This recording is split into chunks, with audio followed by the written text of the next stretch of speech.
Thank you. Two questions. So we now know that the staffing was not normal at the air traffic tower, and so with the government freezing the hiring of new federal workers and offering buyouts, are you not afraid that more incidents of different kind could happen with less staffing in different agencies? Well, the president is intent on ensuring that we are increasing staffing at these agencies, and that's why he signed a very strong executive order on his second day in office, immediately terminating DEI hiring practices at the FAA. He also, following the tragic crash, as you all know, in the Oval Office yesterday, signed a memorandum directing an immediate assessment of the FAA to ensure the federal government is maintaining the highest personnel and aviation safety standards. And I would also just say there's a cultural piece to this as well. If you are an American who has spent many years studying aviation and you graduate from school and you're an air traffic controller based on skill and merit, and then you apply for a job and you're forced to fill out a biographical questionnaire asking you the color of your skin and asking you where you're from in details that aren't relevant at all to the job description, I think that deteriorates the morale of people in this industry. And if you talk to people in this industry, they'll tell you that.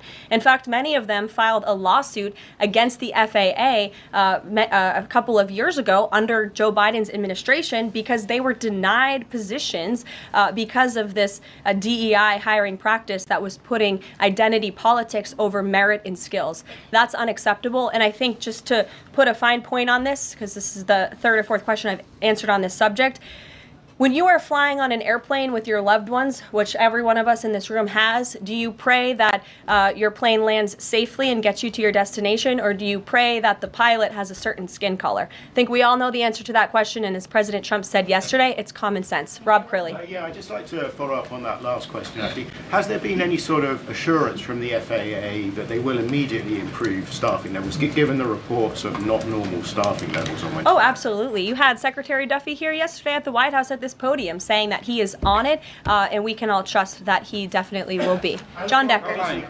Thanks a lot, Carol. You called on me, right? Yes, I did. Thank you very much. As long as your name's still John Decker. It is, absolutely. Thank you. The president's meeting today with the founder and CEO of NVIDIA. What is that meeting concerning, and who sought that meeting? I don't have details on this. It's a private meeting. It will take place at 2:30 p.m. I'll try to get there in time, and I can let you know after. How's that?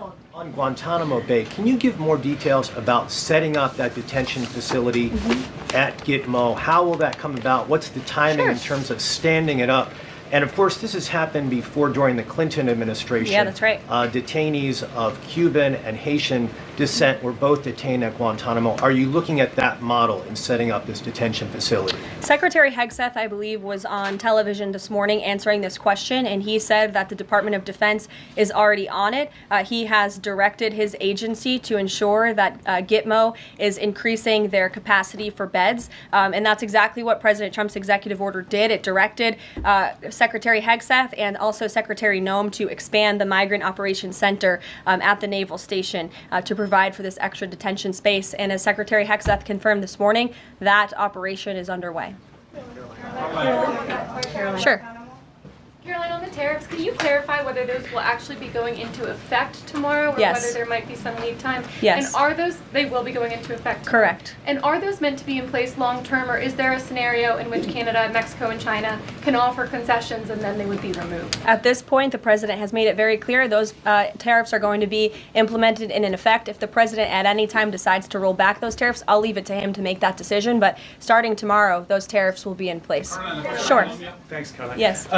Can you confirm a report by our friends at the Daily Mail that the British Prime Minister Keir Starmer is going to be visiting the White House in February? And also, if I may, do you have any more details on Netanyahu's visit here next week? Sure. I have not seen that report about the Prime Minister. I can go check back with our friends at the National Security Council and get back to you on that. I can confirm that Prime Minister Netanyahu will be here on Tuesday, February 4th, for a working meeting and visit with the President. And I'm sure you will all be here, very excited to cover that visit. Sure. Daniel. Thank you, Caroline. You're welcome. Back on the Guantanamo Bay subject, specifically, obviously, why does the president feel like that's the best location or a good location to make sure that Americans are safe from violent, illegal migrant crime? Well, it's a really good question, and the memorandum that he signed, the order that he signed, builds on his previous executive actions, obviously, to secure our southern border and deport illegal criminals from the interior of our country. We know that we have an issue with detention space here in the interior, which is a big reason why Congress needs to pass this reconciliation package as quickly as possible to ensure that DHS and ICE have the funding they need to detain these individuals that the administration is very swiftly rounding up and deporting, arresting and deporting these illegal immigrant criminals. And so the president feels it's an appropriate place. Taxpayers are already funding it. The space is there. Why not use it? And the Secretary of Defense, as I said, is working on that as we speak. Sure. Karoline, Yes. Thank you so much for having me here and answering a question. So I want to talk more about the success that ICE is having finding these violent criminal aliens, some of them being sexual predators. But my friend Ben Bergquam reports that the Chicago mayor and the Illinois governor are preventing ICE agents from going into jails and prisons to enforce detainers against illegal aliens. In Maryland, the Attorney General has also put out a memo hindering local police cooperation with ICE. Does the administration have any comment on leftist state and local officials defying ICE and Trump's deportation efforts? Yeah, I think it's very interesting that Democrat officials in these cities who have been completely overrun and overwhelmed by illegal immigrant criminals would refuse support and help to cure this problem that has especially taken over their cities. I guess they don't want to admit they've been wrong with their sanctuary city policies. I'm not sure. You'll have to ask them about their intentions, but they would be very wise to comply with this administration because this administration is hell-bent on enforcing our nation's immigration laws, and this administration will continue to arrest and detain and deport illegal migrant criminals. And what we won't do is defy our nation's immigration laws like the previous administration, who had these orders of removal on illegal immigrants across the country and were refusing to execute on them. We will continue to remove illegal criminals from our nation's interior. Are these sanctuary city leaders, are they violating the law? I would certainly think so. I'd have to check back on which specific law they're violating, but certainly if they're not enforcing our nation's immigration law, sounds like they are breaking the law. And I would also add that their constituents don't approve of that. You've seen residents in Chicago show up at their city council meetings infuriated with their leadership in that city because they are working very hard to provide for their families. They want public safety and law and order, and their officials have abandoned those very basic American principles in these cities. And the American people want law and order. It's, again, an overwhelmingly popular policy to deport illegal criminals from our nation's interior, and this administration will continue to affect that goal. Sure. A question on Colombia. We just interviewed Colombian President Gustavo Petro, and he insisted that he's not going to take any Colombian deportee from the U.S. if they arrive in South America handcuffed. How this administration responds to that? When did the Colombian president make those remarks? Today, for an interview with us at Univision. Well, I will share those with the President of the United States, and I will get back to you on his response. What happens if Nicolas Maduro? Caroline, there are more than 150,000 disabled Americans who are working today. The president talked a lot yesterday about hiring the best and the brightest to work in the federal government. Safety aside, does he believe that disabled people do have a place to work in the federal government? And does he also support the current protections for disabled people working in the private sector as well? The president has made it very clear that this is a common sense solution to solving some of the problems that we have seen at the Federal Aviation Administration and also when it comes to many of the federal agencies across our government. People should not be hired based on their disabilities, based on their skin color, their gender, their race. None of that matters. What matters to this president and this administration is how well you can do your job, and the American people agree with that sentiment. So it's about competence, skill, and merit. And so the president is focused on ensuring that the most competent individuals, the best and the brightest in this country, are in positions in this federal government, especially when it comes to public safety. Can't overemphasize the importance of those jobs. Sure. So as follow-up on her question before, President Trump is holding China accountable on fentanyl by ramping up tariffs. So how is President Trump planning to hold China accountable on COVID origins?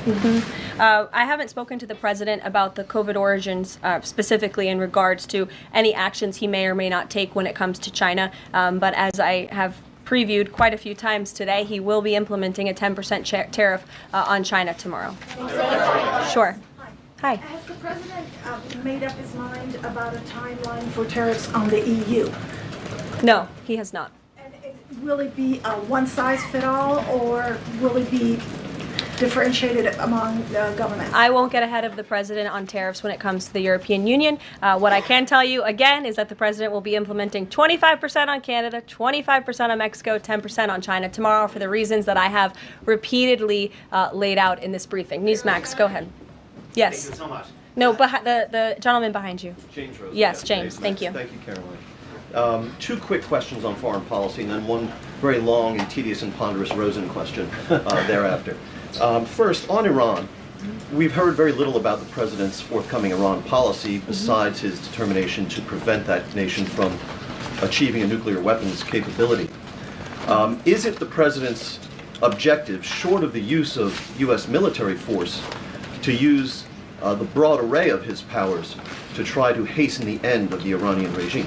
I think the president has actually made his position on Iran very clear, and he made that clear when there were the negotiations about the ceasefire, which we know obviously is now in place, and the deadline on that ceasefire has continued. He said that Hamas and Iranian-backed terrorists would have hell to pay if that ceasefire didn't move forward, and then quickly thereafter it did. I also do have news on the hostage front, which I'm very surprised nobody asked about this because it is big news story, and the White House applauds the release of 8 additional hostages from Hamas captivity, thanks to the ceasefire deal secured by President Trump. 3 Israeli and 5 Thai nationals are being reunited with their families and their loved ones after being held in unspeakable conditions for over 15 months. And the president remains committed to the release of all remaining hostages, and they should have never been taken by the brutal terrorist group Hamas in the first place. And I think President Trump's working meeting with the Israeli Prime Minister next week emphasizes his continued support for Israel and ensuring that